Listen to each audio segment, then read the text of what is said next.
enyeje ewo mu ebi abomoje sara so and sama hudwa efa edwedie mu ebre aso se yebebo mu edemo se no sia kase ewo Great Commission TV eso and some of those paye de fasida fama hola sevia helba center was say yadebia do pro yadebia echechewa ama woni pedua na eho akwa bino atochema ni na no fa beda wo na wo entimi ewa na wo etu yade no asie go same travel and tour was wo mama kwantu aye easy pa baby apesa wo bia no eyama hodo so baby apesa wo no ye ka do pa se betimi aboa e de wa pie eye pro na wo so a wadwuma eda hono ma eno no etwen say ye passport na wo pesa wo ye ana se birth certificate mpo e na wo pesa wo ye lina no ye bi go same travel and tour enti bobodia na bra ya so ye na ye ntimi wa no wa kwantu mu esa no enti me na na so kama wo mo so ye grado papa say eye so fudie adwuma e na wo pesa wo ye empo ese pakani e na wo pesa wo ye dia lina no ye bi ya so ye sika ye de mapa etibra be fa titie mu na wo so ye sofo mapa ene ese pakani mapa e wo obankia na emu ada shima ma edwumaku ahodo bi e ka we mu ene nwe wo mo ba chi do ma enso ma bo bo no se Paramount News me de eso e wo Great Television eso pomodia na ko YouTube na ko share kase no ebi e wo kono ye de mu live e wo kono ma wo hwe ni na no na wo de like no comment no so e de fasie e de amai radio SM e so ye de mu e wo kono ma ubetimi akwa ko share kase no ebi e wo kono ye share kase no enwede di mu akutene no ebi Gana mampeni na nadoda kwa akufadu edi atuja se ebana fe ya bato ye beto na ayadia wo mu ehwe ni mu se mbema emu adafo fine aye fe fe ya obibia na bato wo to ye no ekire esusanso no bemu sa ampa aba meto ye na sumasi ena ewo se wodi me so se mampeni etia no ena wo mu hwe ni mu se wo beye na fe abato no se be amasudie etimi aba ekuru na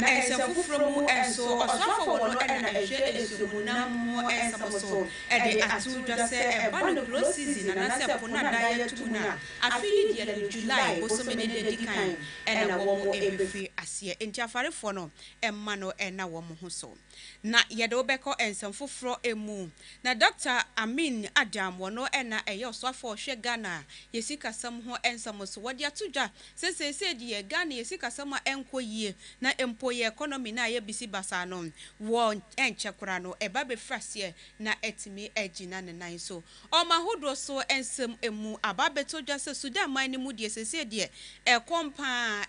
de wo mu a adehye no mu ebi na sese no die ekomo no wo mo anammu ahwere wo mo enkwa enije die ensem mu nso eye owura ananse mamme asantoa wode atodwa wono ankasa na dada sitina mu ensem bia ekoso e wona brabo mu no ene woni yen achebi yen so jade bi besomo ewo kase yi eso na edian mejesoa eye na nekua acheba atanyumre me ena donhwere ba ko me bo kase yi mo ede amao enti bomodia enko ba bia twan yen ye ba sesia ye ba kase no nkire mu ye de besomo ye ba sesia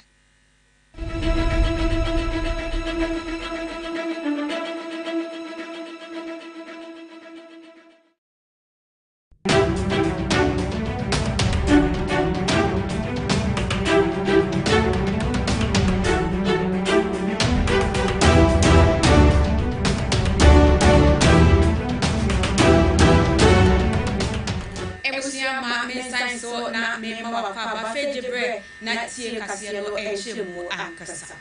Gana mampeni na nadoda kwa akufadu ede atudwa se ebana fi impinune edunu na yabato yebeto e December ne da etoso ensona wo mo hwe ni wansa wo mo ebehwe na abato no emu adaho no fine obibia eni wono ma wode obi ebehwe obi so se ko na koto aba efama we na wo mra bedi so ena embo no sabato no ye kokotu wie na se ye boba obi wode ngunu no ono ena ye de ni besi abenwa no so se wo ye mampeni edema omangana ne mono enkon yes ye be katasu mu asubia na eno echire no edementi me wase ebeba omangana mu ne mo asomdwe ena wo mo ehwe no sa fipinu ne aduru na bato ye beto wo mo edebeba omangana mu wode se wo etuja ewo abra empanifobia wapa wo mo se wo mo ekokodi dwuma wa mama wodo so a eno no yi wo mo edi echire ye enra ewo Jubilee House ena wo gina hodoma wode ensam etuja. About to undergo the 9th successive general election in our history in the 4th Republic, on the 7th of December. We have presidential and parliamentary elections on that day to elect a new president. My sojourn at the head of the state is over. I have 6 more months before the Constitution decrees my retirement. And a new president will be elected in my state and a new parliament will be elected in my state. As you know, there's been a very protracted struggle to bring democracy to Ghana. It's not something that happened overnight and with ease. It took a lot of sacrifice on the part of our people and several leaders in the process before we reached the 4th Republic, which has been the most stable and the longest enduring republic we've had. We want to maintain the reputation we have as a democratic and open society in Ghana,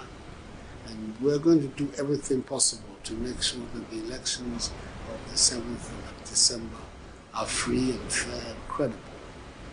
We do not subscribe to the view that a group of people can manipulate the will of the people and impose a leader on them. I think that the choice of leader of a country should be the unreserved, unqualified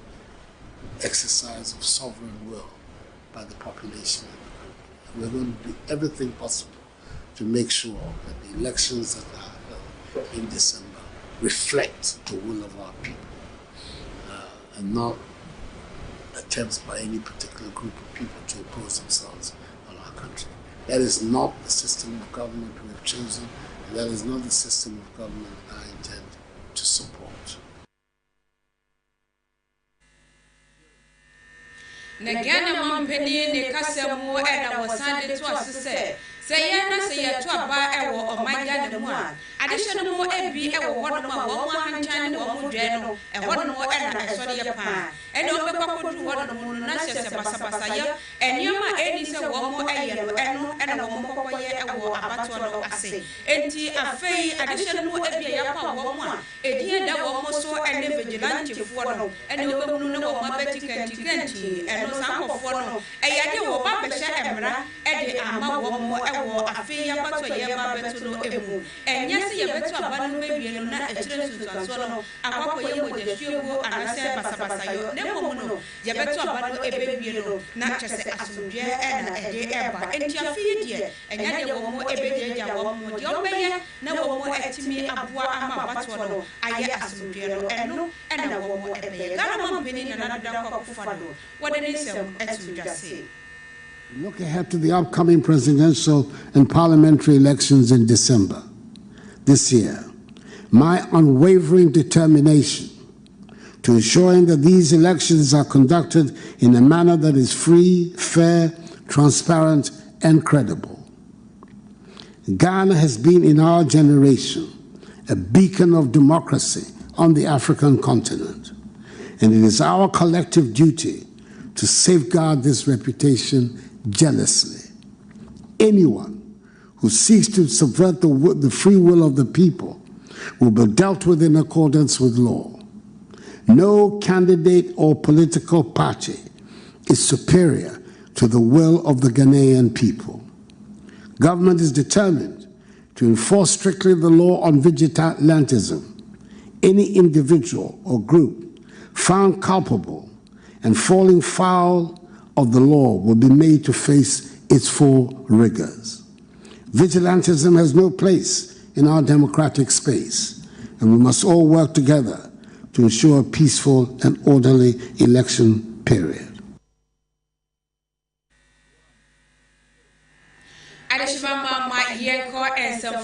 emu na ɛyɛ afibia no empanifo wɔ mo ɛhwɛ ensuomunam ɛne ho ɛnsɛm so wɔ mo ɛyi ɛnefo bi esi wɔ no ma ɛbuya yɛ kɔmu kɔkɔkye nam ɛde bi bɛ dwaman so ɛma yɛnya bi ɛtɔ ɛde yɛ aduane no wɔ mo ɛtum na nyina so ntia wɔ mo ɛtɔ ɛponimu ɛne sɛ wɔ mo tum sɛ deɛ bɛyɛ ɛnam a ɛwɔ mu a wɔ mo ɛnyenye mo no wɔ betimi awo ɛna ɛkɔda no kura wɔ mu mɔdoma no wɔ mo nso betimi anyi abɛyɛ mpanipa na yɛtimi akɔkyi bi de aba adwaman so aba bɛtɔn ɛno nam so akɔso afɔ wɔ no ɛna ɛhwɛ ensuomunam ɛne ho ɛnsɛm so ma mi mebi sa wɔ kumsi ɛno yɛ da wɔ ne adehyɛ no mu ebi metra farefo a wɔn ɛwɔ ɛnkran ɛne ne mpɔtɛ mu ɛkɔ kɔhyia yɛ ɛtwetwe ɛnkɔbɔ na ne kasɛm mu ɛna wɔde tu dwa sɛ afi ɛyɛ close season ne deɛ yɛba bɛfra seɛ nanso na wɔtwe ɛda yɛ ne mu ya emu ɛna yɛba bɛfra seɛ a ɛyɛ July ne da edi kan ɛna wɔn ɛba bɛto ɛpum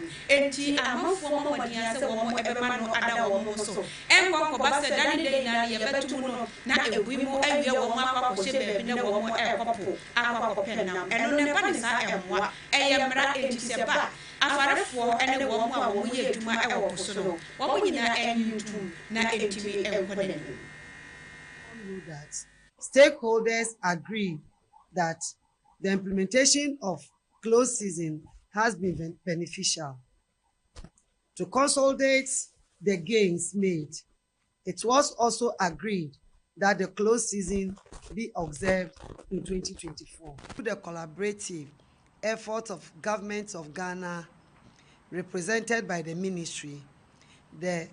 Food and Agriculture Organization, FAO, and the government of Norway, the Norwegian research vessel, Dr. Fridtjof Nansen, is planning to undertake fisheries resources survey in Ghana waters in 2024. Inform you that stakeholders agree that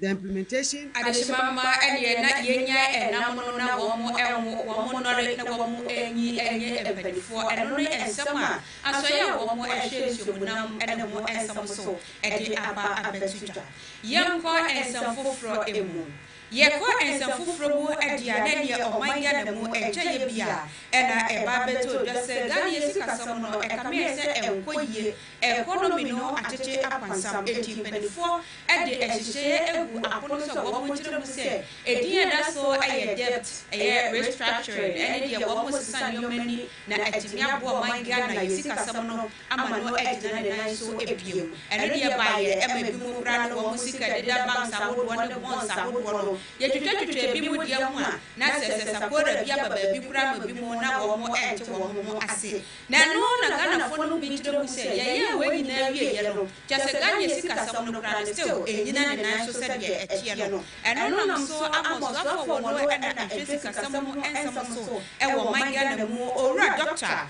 Amin Adam ɛde atudwa sɛ ɛdeɛ na saa nsɛm no a yɛka ne deɛ na fɛs no ɛna saa nnwom no yɛtoɔ Ghana yɛsikasɛm ɛnkɔ yio ɛne deɛ keka ho no sɛsie no ɛto atwa wɔn mo ɛyɛ structure yi a wɔn mo structure yi nyinaa no wɔn mo akasa no na wɔn nan asi biribi so enti sɛsɛ yi deɛ wɔn mo ɛde hyehyɛ yɛ pa egu apono so a Ghana ɛnkyɛ bi yɛ ba bɛsere ɛsan tie sikasɛm no baabi efiri yɛ a ɛtɔ yɛ sɛsɛ wɔn mo kɔ akɔpagya na wɔn mo asan de akɔkɔto baabi ɛda ɛno no ɛmfiri ɛnto bio enti Ghana no ɛnɛ wɔ kasa fansasi bo kasa a Ghana deɛ sikasɛm no yɛ kɔ yie sa sɛ nkyɛ bi ya no atadwe yɛ bɛte de. Condition was that Ghana had to do what we call debt operation. We had to go and restructure our debts because our debts were considered unsustainable. I want to announce, for those of you who are interested in the debt restructuring, which has become Ghana's most difficult problem for the past 2-3 years, we are bringing it to an end. We are bringing the debt restructuring to an end. Last 2 weeks, we concluded negotiation with the official creditors, and we've agreed to restructure $5.1 billion. And I'm telling you, your government is good in negotiation. Of the $5.1 billion, we are going to make a savings of about $2 billion. $2 billion. As I speak to you, tomorrow morning, there will be an announcement that we have also concluded our negotiation with the Eurobond holders, $13.1 billion. And ladies and gentlemen, when we announce it, please read the details. We have negotiated a good deal for Ghana that will save us $8 billion until the announcement. The confidence in our economy is going to come back stronger because the world is no longer interested in investing in Ghana because of those debt restructuring. After tomorrow, it will be a different story. Watch the CD to the dollar after tomorrow. I know you are interested in that story. Let's watch it and see. The confidence will come. The investors will return to Ghana. And the growth trajectory will even become clearer for all of us. So this election is an election for us to win. The NDC can no longer campaign on the economy. Our record is better than their record. On the size of the economy, we've done better than them. On per capita income, we've done better than them. On job creation, we've done better than them. On economic growth, we've done better than them. They say we went to IMF, but it's not easy to be under an IMF program because we've seen them before. When they were under IMF program, by 2016, they missed all the targets. So far, Ghana has become an example. We met all our prior conditions and the IMF praised us and disbursed $600 million. This economy will grow, and it will grow faster than everybody thinks. By the end of this year, we are supposed to grow at 3.2%. But I can tell you, we'll grow at 5% or even more than 5%. This is because of the pragmatic policies we are implementing as a government. And so don't let anybody talk you down. You should raise your head up, and you know that your government is doing the right thing. We are bringing the economy back. And now, announcement to you, Rado, Yapa, Kutia, Binaya, Yabaka, and the actual Yakasafuni, my Yako and some for Emu. Now, opening power, no, and a movement for change, and no, Alan, Kudocha, Matia, and Kofono, a dear more at the Edimuno, Alan Cash. What they are to just say about NDC, Amayopuno, and the NPP, Amayopunia, Nimudia, Ebu of my Ebu, Apayamu, Faso Ebu Mino, one would yell, one try,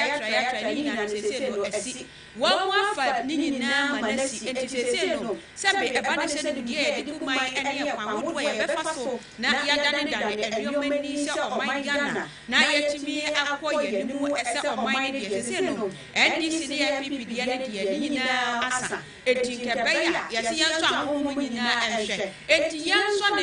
nothing Pinuni, and Yunaya Patua, Akato Nabro, Naya Papato, Janto Abano, and Famano, now want to me, Emrano, my Ghana, baby of us, or dear, or Ecuadoriano, one fire and no walk, and the Castle, what did you just say? What did they have fed the war as one form of Rashabia, one year, and no, not as a wapa, kind of woman, one year, Debbie. One of your Wabadia as one for Wafa a year, 40 is what Babadi as one more Bay to Mapa, not yet a job, my Ghana, Eddie, a free to be a papa to be a fruit. And no, a bit me, I'm a nuisance at Raya, my Ghana. Now, see, a best was one in Napa, one night, and no, now a children which is a Ghana, a Tiano, and no, and fire, a year, fast papa be a family, and you are on your back. 40 ministers and no one a bay to my one more to my pastor at my Ghana. Months to a general election, we are still waiting for the manifestos of our two leading parties. In executive administration consisting of not more than 40 ministers.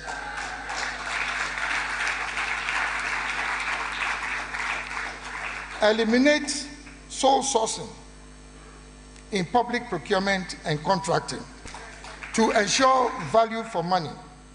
which has over the years been a major source of the bloating of government expenditure.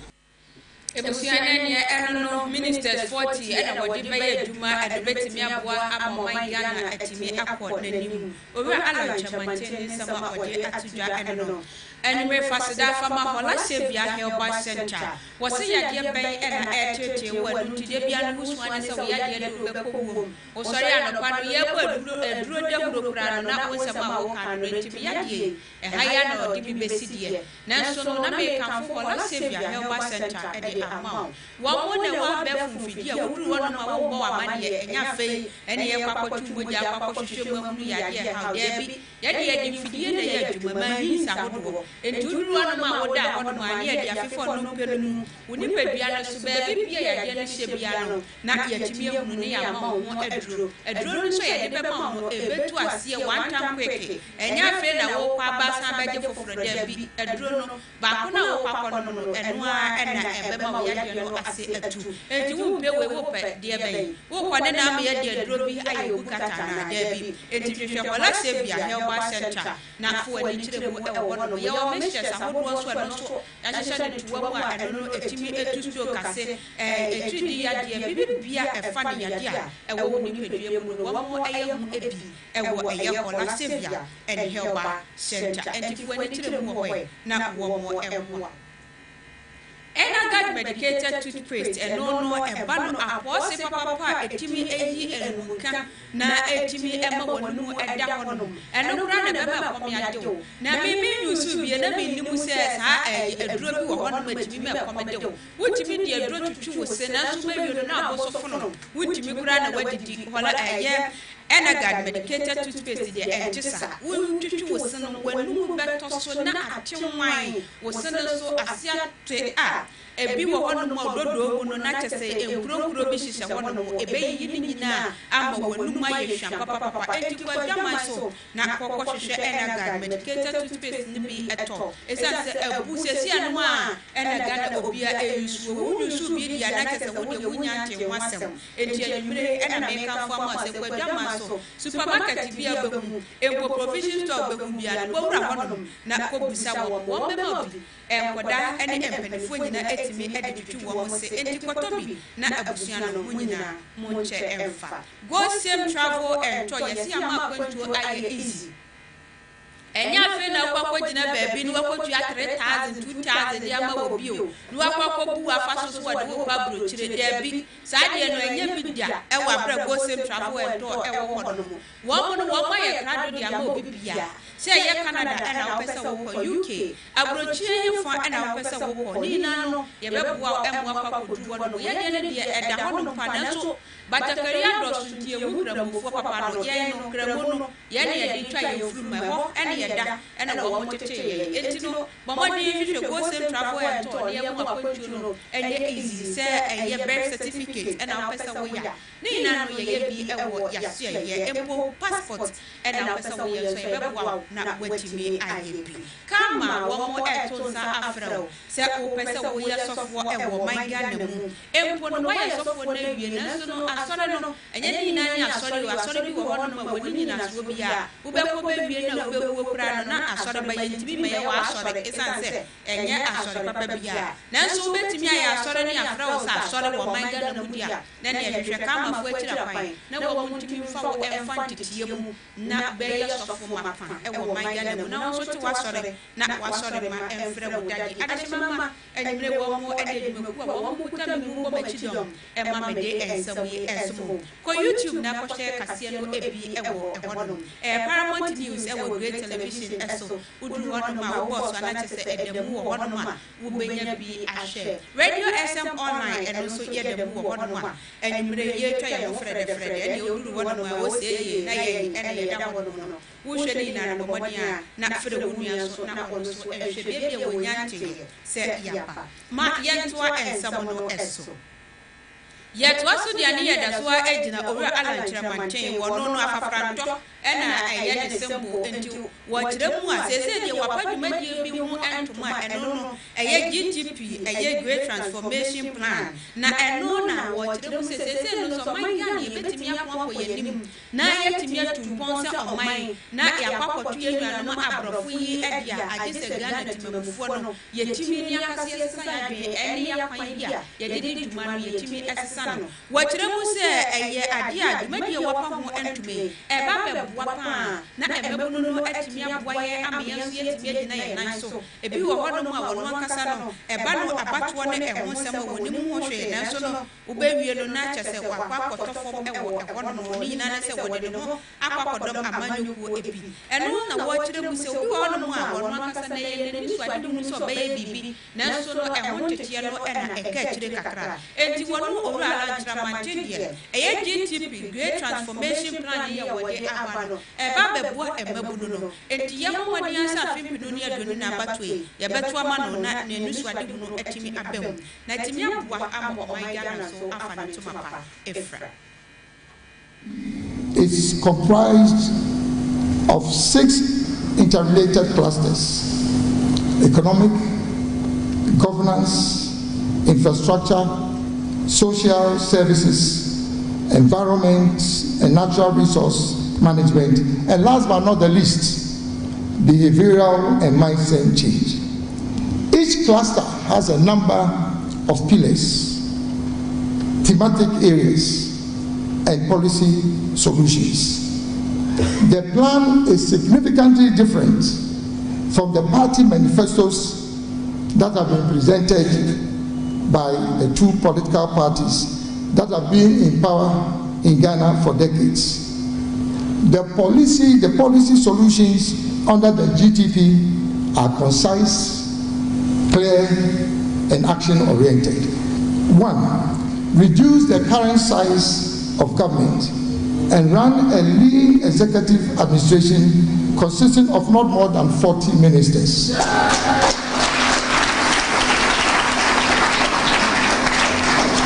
Eliminate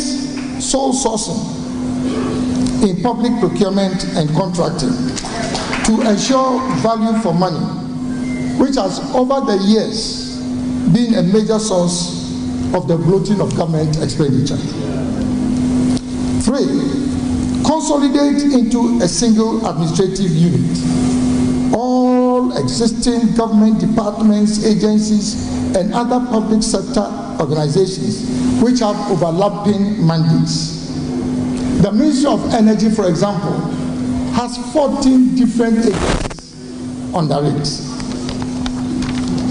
Reinforce existing mechanisms in payroll and employee compensation management and administration, which is designed to eliminate ghost names from the public sector. Reduce government spending and financing on infrastructure projects by at least 60%. And in place, introduce innovative private sector financing of infrastructure using models such as build, operate, and transfer (BOT), build, own, and operate (BOO), EPC with financing, EPC with suppliers' credits. Undertake a comprehensive review of the entire structure of government spending and public expenditure with a view to reducing the national public expenditure ratio to gross domestic product. That is the ratio of public expenditure to GDP to a target not exceeding 10% over a period of 5 years. Yenshe ya sitibem na yento yaba na yento apapa eno ene ensema ore ala chamate wode etuja ewo abra na wo pa ne dwumadie no mo entoma ma yenko ensem foforo emu yeda so agina amanyo ensem emu na eyade afrankakura ni edema NDC amanyo ko no eyema penina da John Dramani Mahama na probo wo bonyina mu no eye no ko gina simpie so na wo kasa wode tudwa se afia batwa wo ye ba betwo no se nyame boa no na otimi efa benua se mampenidia na ne ne hihye ye no ba ko wo mu 24-hour economy eno no wo kire mu se eno e ba beboa pa amadwuma agina ne nan so ewo oman Ghana mu na de hye no mu ebi eche ye no na ensam ye de ye se wo mu no enye wo mu de 24 sesai adwuma bi ewo ho no ma anase adwuma kuo bi ɛwɔ hɔnom a wɔn 24 no kora no wɔn ɛyɛ dada enti no ɛnya deɛ mampani deɛ wɔka no ɛkame yɛ sɛ wɔbɛtumi ayɛ na wei ɛnam so ama ɛyɛ parliamentary candidate ɛde ma Ɔkankwe Central ɛyɛ Owura Baba Sadiq wakasa ɛde afa ho sɛ ɛba ne mampani dada John Dramani Mahama ne nsɛm a wɔka ɛyɛ 24-hour economy dia ɛwɔ bi anim akyinye ɛsan sɛ wɔn no NDC-foɔ no wɔn atena se ɛde nneɛma ahyehyɛ mu ɛna wɔn ahunu sɛ wɔn ba na wɔn yɛ ne saa ɛbɛtumi aboa papapapapa enti 24-hour na ɛba no ɛnyɛ sɛ wɔn de wɔn ano ɛka wɔn nka ne play sɛ play fa wɔn ba ɛde aba bɛyɛ adwuma na epo no wɔn ɛde ingredient bɛhyehyɛ mu na no bɛboa ama adwuma bɔ man na mu ɛmɛbunu na bia musu sɛ mu nyɛ adwuma ɛnyɛ no bɛnyɛ adwuma yɛ ɛwɔ 24-hour economy a wɔn ɛde bɛyi emu ɛna epo wo die bi adwuma no wo yɛ bi ɛna yɛ bi si basa so a wɔn de bɛ no adwuma no ɛbɛgyina ne nan so enti yɛ nyinaa no yɛn time mampani na nado dan kwa kofo ado anasɛ mampani na John Dramani Mahama n'akyi na abato yɛ kwakɔtɔ no yɛnto ɛmfa ma no na ne so ade hunu sɛ wɔbɔ bɛboɔ man Ghana no ɛntimi ɛmmerɛ na yɛnyae sɛ ɛda bia no yɛde nsɛm ba abɔnten a na yɛbɔ ɛtu egu no Owura Baba Sadiq abrɛ wɔhyia de hyɛ no mu ebia wɔne wɔn ɛhwehwɛ nkɔmɔ ɛna wɔde nsɛm ɛtu da omu ni saa ideas no omu ni saa nimdeɛ no but essentially the 24-hour economy no ohwɛ tibia ebedu sesia e wo man ni mu a edrum pembenso a we need a bigger concept, a bigger idea to expand the economy in my mind. A bigger concept because I mean where we've gotten to now, the economy and it's shrinking and it's become very friends and useless for even the most resourceful people. You know,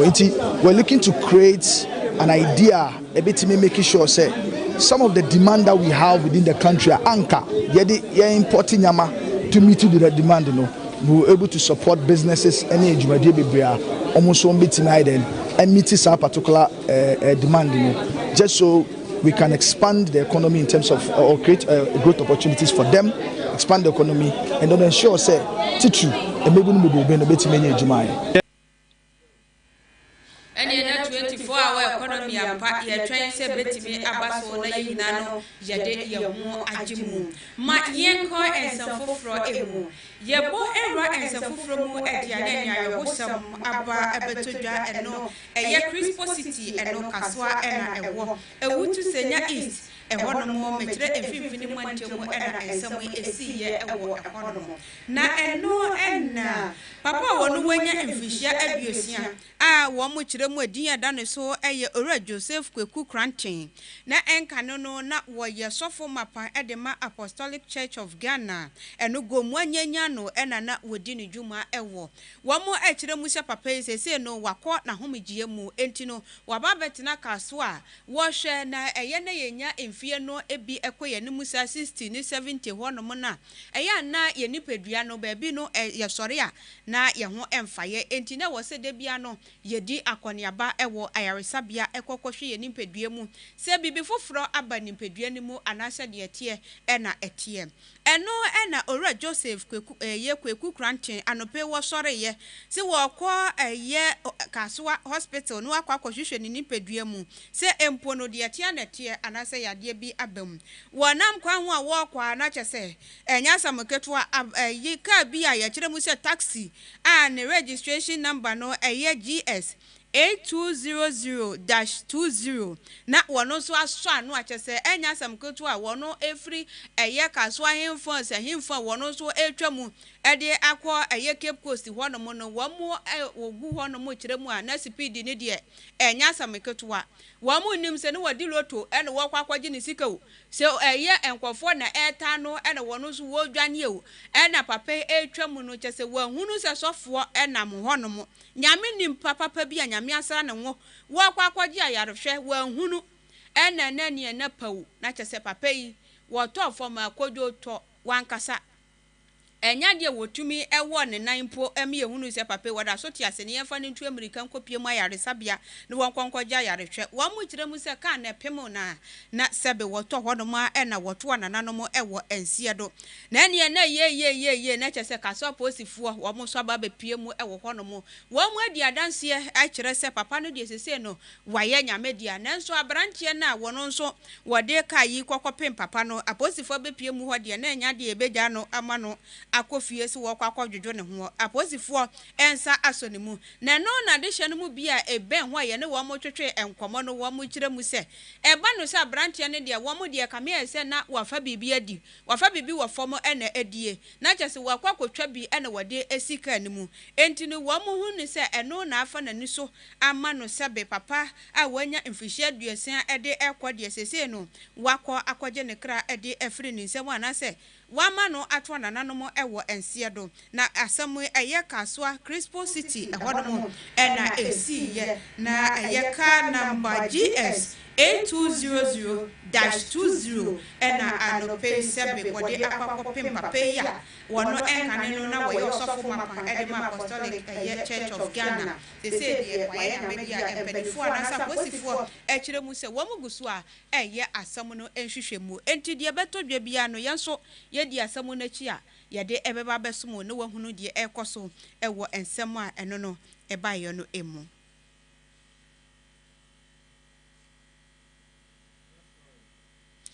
nene kaswa eno no ya da sore na se kaswa ma page ni so de na che se kaswa no ya se di no de bia wo mo e wasam foforo wo ko akotwa bia de de hunu kwan fa ka no de hye wo se mo kotwa bia ye de sebe obi papa pa di mu a wonam ne kwa mo de akwa kopem no se ensan ena mo wa sansan so nya hwe enti aposifo wo mo guso wo mo ye ehwehwe mo ebusia ma ye ntwa ye mo kwaje abwafo nkrato ye ba ensam no de aka che do so pa ye ye de besmo enko bebia ye basisia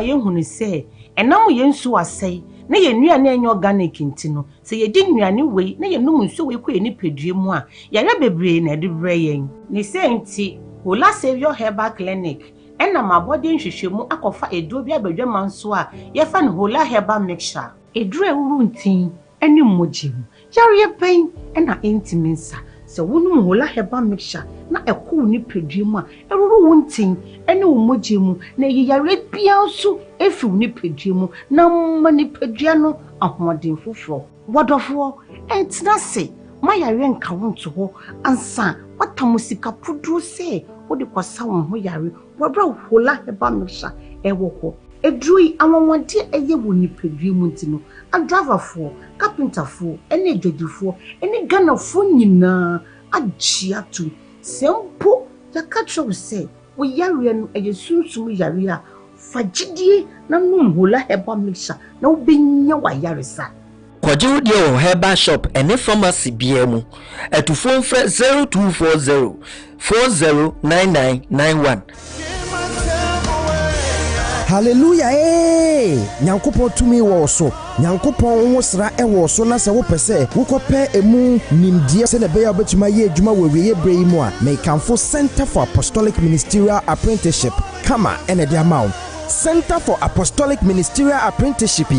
Esi Apostle Joseph A. Jackson Sreso Pe Ministerial training courses ahodo pi na yeye wudi dwuma bi ewo Nyankopon fie na sa opentete a apostolic ministry training ewo homa yeye prophetic ministry training pastoral or teaching ministry training women ministry training youth ministry training and so ho Christian missions and church planting training evangelistic ministry training and so ho eldership or lay ministry training and so ewo ho a kama for eye ediama wo kama ewo Unique Icon International School a ebe Royal Ravico Hotel ewo Nungwa ewa Krahaya Freyen 0500-200-033 and 0246-819-345 sɛ wobɛgye nteteɛ ɛwɔ kama ɛnneɛma wei bi na wɔsa bɛtumi aka ministerial license any credentials, apostolic consecration for apostles, prophetic consecration ɛne ne ɛkeka ho nyinaa wɔn nsa bɛtumi aka bi. Center for Apostolic Ministerial Apprenticeship, Kama, where servant leaders are trained.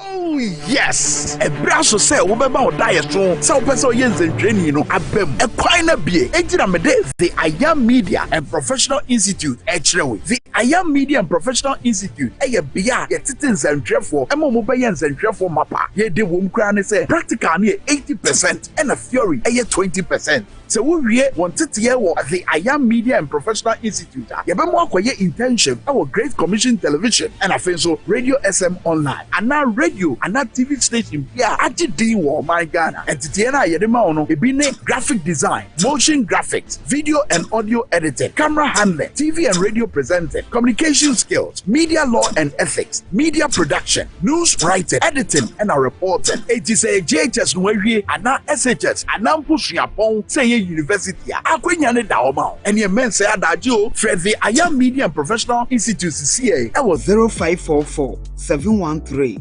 929 and now says 0500 200 033 and now with one office what Great Commission Television Nungwa Cantamanto Omobay St. Michael Primary School the Ayam Media and Professional Training Institute where professionals are trained. Shannon say Singapore accredited by the National Schools Inspectorate Authority Nitomutia from Nasia.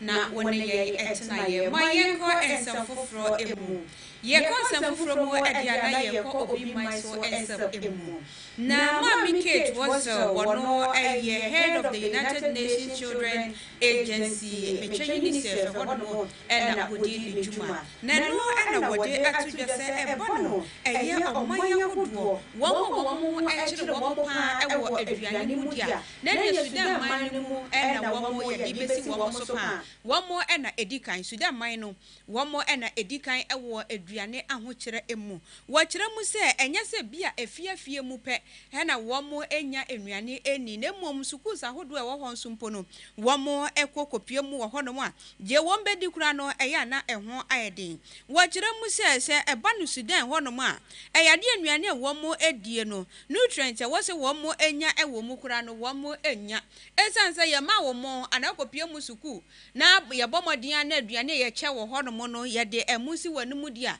na chese mo na bomu bia eni so eye mo rokpokpo ene ye di besi wanimu sedi na kofie esanse aduane ne kura ye nya bi enti wanya mu anya afei ena wo kwa hwehwe abomu die wo benya mu ne abomu nso enam no wo kwa konya ewo hemfa enti wo behwe no na chese nkoda na wo mo ewo ho no mo na yawo wo mo si wo mu menyi meye mpanipa no na wo mo afu nyina adodoa aye beka se kwohia koi na chese ndie abunkam so wo ho no mpan so de aman no yade a wo mo efesie eno no ni na eye aduane a wo mo enya enie enne aduane ne kura ne de wo mu benya no so no sabe enye papa bia sa enti no wode nsam etudwa e kire mu se ebia obi beka se ye bosiremka ensem wo se da bi enye bosiremka ensem o na emom aso ye wo mankasa ehwe enkwada ema emema ni asetine mu yedie mu ho ensem so ewo ho no mu ena wo mo ede san hwehwe enhwehwe mu yi eba beto UNICEF force animu se wo mo modin ana wo mo ntwa wo mo anim Enfa mehwe Sudan fo esanse ba bia aduro ne die sesie no enkodan pimpim ena womo enyinya yade a eni se womo enya esan aduane womo edi ewo hono mu a eno nam so kura amadodo na afamu ahwere womo enkwa enti no womo mamadian na ba bibia wom befa bia emoa befiri aba no womo enfa saa emoe enfa meboa womo Mami Rosel wode ensamu atudwa kire mu se womo die womo ayekrado senke wom betimi aboa na so nkura wɔn nso ɛman ahodoɔ wɔn nsɛm wɔ bie no wɔn ntumi mmɔmɔden a na wɔn ɛnka mmom ketewa bi nso a lalasulala deɛ wobɛnya bia no na wɔn nso ɛyi onuadonti na watumi de akɔboa na Sudan nkɔda yi a siesie wɔn afu adoadoa mediam nim sɛ yɛbɔ odua na nka wafu doa na wonya aduane nni nso deɛ ɛfɔn na afɔn na wafu deɛ ɛyɛ den kɔdoa ne nsɛm a wɔde atodwa ne sɛ yɛmmɔmɔden a na yɛntumi ɛmoa saa nkɔda yi na wɔn nso emegi emenye mpanimpa ma yɛntena hɔ ɛma ɛkɔm enkum wɔn esan sɛ ɛkɔm wɔ hɔ ɛyia papa ɛyie Sudan man no nsɛm bia ɛkɔ so ɛwɔ hɔ no mo ɛno ɛna nwumere yi yɛn so yɛde bi asomu yi ɛyɛ ne yɛteɛ ma mu yɛ sɛ yɛdeɛ no nyɛ Ghana deɛ yɛn ho tɔ yɛ paa saa yɛdeɛ no yɛ na akɔda wɔkɔ sukuu wɔnyɛ aduane ni deɛ wɔbɛyɛ dɛ no wakɔ akɔsua deɛ no wate aseɛ ɛno ne Sudanfoɔ wɔn ɛhaw enti no wowɔ Ghana ha no nso wɔ sika bɔbɔden anakɔboa wɔn ketewa bi nso atɔ mo koraa na ade kwa wɔn bɛgye ɛbɔ mu deɛ wɔn mu hia bom ɛsiane sɛ wɔn ankasa no ɔman no kura ma wɔn bɔ nyɛ wɔn akɔyɛ abɔ mu de ama wɔn ma yɛnkɔ nsɛm foforɔ emu yɛkɔ nsɛm foforɔ mu deɛ ne deɛ nigye kaseɛ ɛna yɛde ɛsom na Martina Dwamena wɔno ɛyɛ abayewa a ɔman Ghana mu no sese deɛ wɔtrɛde paa wɔgye ntrɛha ɛwɔ hanom sɛ obi anim na akɔdɛ koraa anim no edin a anasɛ edin a dɔdodoɔ ɛde ne mu no ɛyɛ asantoa na TikTok wei wɔno koraa na ma hunu sɛ saa app bi wɔ hɔnom a yɛfrɛ no TikTok na kyɛ sɛ wɔno deɛ wagyina mu akyɛ papapapa na no nɛnɛ wɔde atodwa ɛfa no no ankasa na brabɔ na sitena mu deɛ ɛkɔ so ɛwɔ mu sɛ ɛka ne no na ɛyɛ ne nso ade mu paa sɛ ɔman Ghana ɛkɔ no ankasa bɛtumi afa ne ho so mpo na wabiebie nnwuma ahodoɔ afa ebi mu adwuma mu ama wɔn nso aba bɛnya adwuma ayɛ na Ghana yesu sɛ unemployment no anka atumi ahoan baabi na yɛkɔ mu ahenhan ɛwɔ ɛhɔ no nanso no ayi ama me ne wansa nyina no ɛmfiri yade a na ɛfiri nipa bɛtumi ayɛ wo ama wankasa wo na mokora na sɛ wo sɛbe wo gyaw na gu ho kora wo hunu sɛ wo gyaw nan wɔkyerɛ mu so ɔno ankasa ne twotwo mutuo na damfo a wɔde ne ho bɔɔ no sɛ adamfo a bɛtumi aboa no adamfo a ɔka na asɛm kyerɛ no saa na ɔno na hyɛ sumase a na wɔyɛ biribi a wɔpra ne biribi a calculate biribi a ɛno no wɔkyerɛ mu sɛ sika dɔpɔ suo a wɔde ba yɛ sɛ nka wɔbɛtumi ɛde ayɛ biribi na adamfo ebu ano ɛma sika no ɛhye yɛ paa na ne nsɛm mu no sɛ ɛna wɔde ɛto dwa. At my age, I wanted to surprise myself on top, but at the end of the day, no situation no surprise me. It's sad. Na me dream one insisto. Just say nipa na me da generation insa no, we this can. And okwa sem so ne say oni bia obetua. Besi ne otwimi die. Aha no say enkan kroma say we list me say no binya insa so sika mu pe. Asa. Embebie.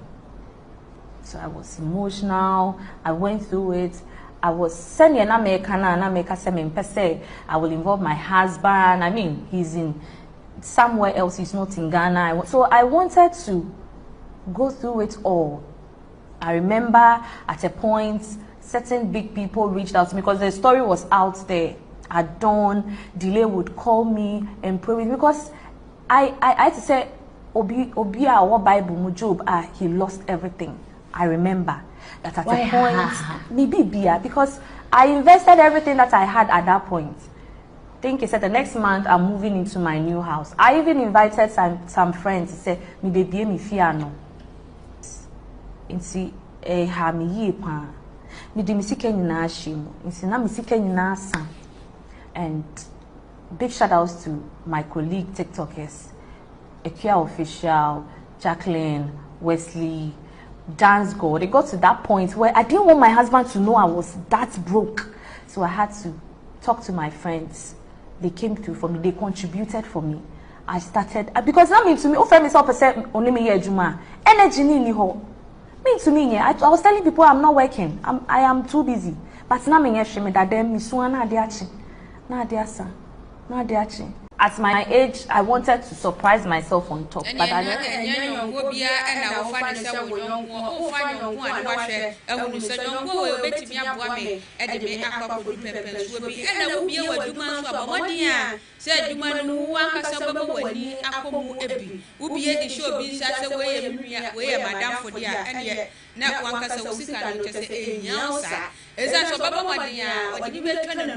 Wa friend to the no so the be project kakra wonchen na tese wo no sofa no bi nsu geni enti ayiwo sofa no no de tese ewo eso bu na no se so eno ene ensem asantoa wo de astudwa efa ono kasa na brabo enti wo so fa bitu ko to dwem enyo bia ena eye adamfo enime fa sida fama eye Center for Apostolic eno na ye Trinity ase eye kama na bomodi afọ wani fachire mu ewo no na yemwa eba no se opese wo yesofo ewo omaiga na emu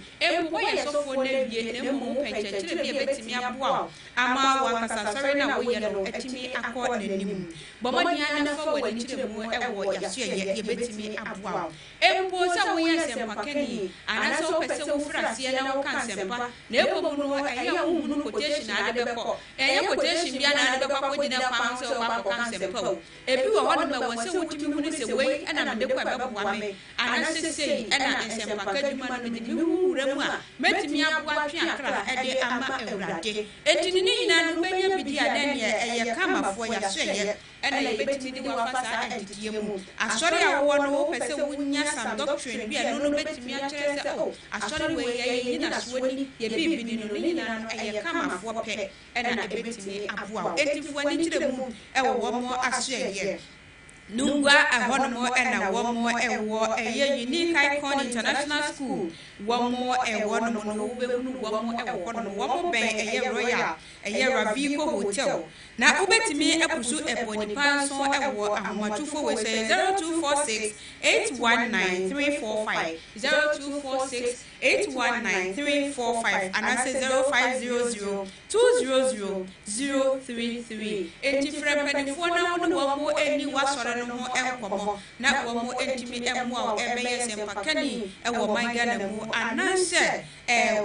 osofo ewo mangana emu go same travel and tour ye de ama kwantuo no aye easy papa Hey, amafo afo bi mu aye yi o obi wo hono mo wono akasa bro kire kura oni baabi a wode fa airport kura wonjeda nanso wo se wono ene betimi aboa wo amwa pakopie mu ewa amanone na waji usika no de atwa na num ene ye obekwa akofie mo tie baabi ona ebida ene obekwa akodesha se wonye sika wa amra mu enya sa mistake ne da ewa bra go same travel and tour ewo hono bomania na fo ni kire mu ewo yasoye yamwa se passport ena wo pe business certificate ena wo pe embo birth certificate ena wo pe den wo pe se wo tupai na wo kokotwe wa difia so ana embo no passport no wa ye bi ena ewu ni nyina no eya dia ye bi ewo hanu holidays bi ena wo kwakodie na wo ko obi amana bo a kodie mu ewo amana ne dia ne ya krado se ye betimi aboa nungwa kantamanto ewo no ena yewo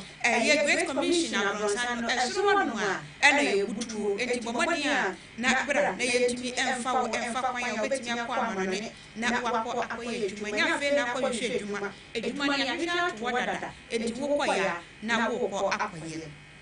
Ubetimi afre epenifo sa wo penchechire mu bia ebro medie yi eso ewo 0244 425 804 0244 425 804 enti bomodia na go same travel and tour ya ma kwancho no aye easy fofo le ede ama obibia ena gad medicated toothpaste apose papa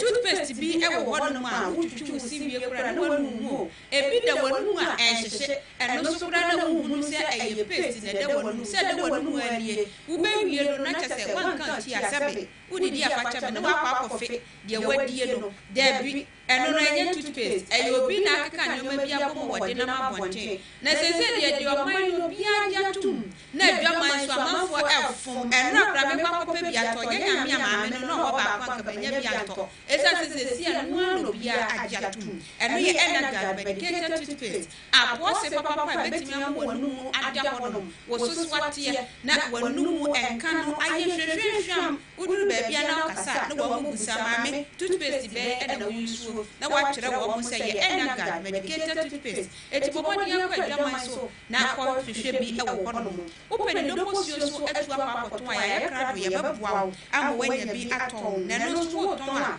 emfaso no ye bebree la ye de bɛma fofofo na wo so wodi akɔto so enti wo betimi afra yɛn e wo 0244 425 804 0244 425 804 enti fra yɛn sɛ wo pɛ bi atu egu ustobu anase wo pɛ bi atu akɔ akyi ne nyina no ye wo hono a ye betimi na eno na prepare mat eno no ubenya bi e wo hono mo sawanso na Hana store adjacent eye Power FM eno so benya bi e wo no Great Commission ye TV hanu mu ya ngwa kantamanto he ya ututu America na ba ha mi akasa mebu a amwanya bi na ode akwa kotutu wo se shops ahodo no ebusu ye tibi bubo ni nyina e wo Ghana fa na ba bia wo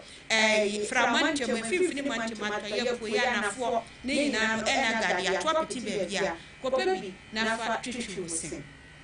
Hola Savior Herbal Center enemre yentina hono mayade endokro yesa tesi omanga na wote fa kwa wote wade so wankwa wonni entinu bomodian na yade na ababa suye wono bomodian na yusu wansuro ababa oni pedua mu awosu ensuro se obeye na yakaya de enti bomodian fu ani kire mu Hola Savior na wo mo emfa emfidie mu na yade ne ba bia hye bia no wo mo entimi emwa se eye kidney mu ensemo ene ha wusisi ena no sese upeja bakati anu watiem ewradi emsisio eni stroke na age wa boso no ye wa hanko de na chese hola maya dia kasa sabe yesese obema no ehun nsem bi aba ebi wa no dia ne dia kete ebi so ne dia chese ayen fancy hanu ma mehwe Hola Savior wo mo actually kwana ko na koji waduro na eno so entimi ensa ya shaman eye access bank no wo mo ene wo mo eboso kono ma ubetimi afre wo mo so e wo 0240 409 991 0240 409 991 Hola Savior Herbal Center or say only God can heal you nyame pe ene ya safo bi antimi ensa ya de wo mo sa ya de no na wo mo de pai so e ta to dia ma na nyame sunsu mu die ne na mu die nyina no waye ni nyina edi efiri wono adashima ma wo mo ena evoa ye ema esemo enre ye boboa no se Paramount News no ye de eba ebesumo na ha ene bebe mapan na ye de esemo ni nyina esie asida enkofa ma obi bi oboa ye ema kase no eye kase wo so wo je bre na uko YouTube ko hwebie wo hwe ye ewo TV so anase radio SM era ko hwe ye enre asida enkofa ma mu nyina era papa ye mu ni wono ma ye ni ho entini dan dey na wo hwe ni na no ya bobodi like na comment ya no so e maye ho de papa eye wo so fu wade na na nekua acheba atame ene mre making kai esemu de ema nyame emaye adechipa e ba mu ni sha adechi yakram